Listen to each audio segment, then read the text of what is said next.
இன்றைக்கி நம்ம திரைப்பார்வையில் பாலாஜி கேசவன் டைரக்ஷனில் அசோக் செல்வன் அவந்திகா அவங்களாம் நடித்த எமக்கு தொழில் ரொமான்ஸ் படம் எப்படி இருக்குது அப்படி தாங்க பார்க்க போகிறோம். இந்த எமக்கு தொழில் ரொமான்ஸ் இந்த படத்தோட ஒரு கதையை ஷார்ட்டாக பார்க்கணும் அப்படின்னா பெரிய காவிய கதையில் நண்பா ஒரு நார்மலான லவ் ஸ்டோரி தான்.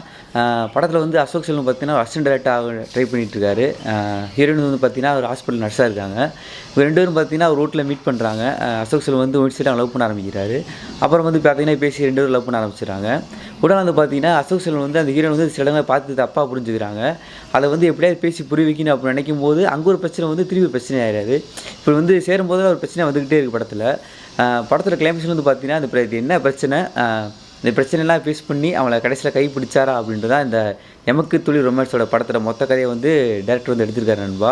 படத்தில் வந்து ஒன்றுமே இல்லாத ஒரு கதையை வந்து படம் ஃபுல்லாக வந்து காமெடியாகவே கொண்டு போய் கொஞ்சம் நல்லாவே பண்ணியிருக்காங்க. படம் வந்து நம்ம டேரக்டர் ராஜேஷ் இருக்கார் பார்த்தீங்களா, அவர் வந்து இந்த ஓகே இந்த மாதிரி படம்லாம் எடுத்துருப்பார்ல, படம் ஃபுல்லாக காமெடியாக இருக்கும். அந்த மாதிரி இந்த படம் ஃபுல்லாக பார்த்தீங்கன்னா ஒரு ரொம்ப நாள் கழிச்சு ஒரு காமெடி படம் பார்த்த ஒரு ஃபீலிங் இருந்துச்சு நண்பா. காமெடினா எப்படி ஒரு சீரியஸான சீனில் கூட அது வந்து காமெடி அந்த இடத்துல கொண்டு வந்து ரொம்ப காமெடியாக பண்ணியிருக்காங்க படம் ஃபுல்லாமே. அப்புறம் இந்த படத்தை வந்து பார்த்திங்கன்னா ட்விஸ்ட்டு இந்த ஃபைட் சீனு அப்படின்லாம் அந்த படத்தில் எதுவுமே கிடையாது. படம் ஃபுல்லாக காமெடியாக தான் ஃபுல்லாக எடுத்திருக்காங்க. பல இடத்துல காமெடி ஒர்க் அவுட் ஆயிருந்தாலுமே சில இடத்துல வந்து பார்த்திங்கன்னா மொக்கையாகவும் நம்மளுக்கு கிரிஞ்சு பண்ணுற மாதிரி தான் காமெடியில் இருந்துச்சு. இந்த படம் தேட்டருக்கு வரதுக்கு வந்து பல பிரச்சனைகளை தாண்டி தான் வந்ததாக சொல்கிறாங்க. இந்த படத்துக்கு எதுக்குள்ள பிரச்சனை வச்சுன்னு சத்தியமாக தெரில நண்பா. ஓவரால் அந்த படம் தேட்டரில் பார்க்கலாமா அப்படின்னு கேட்டிங்கன்னா உங்கள் ஃப்ரெண்ட்ஸ், உங்கள் லவ்வர், உங்கள் ஒய்ஃப், உங்கள் ஃபேமிலி எல்லாருமே ஜாலியாக போய் பார்க்கக்கூடிய படம் தான்.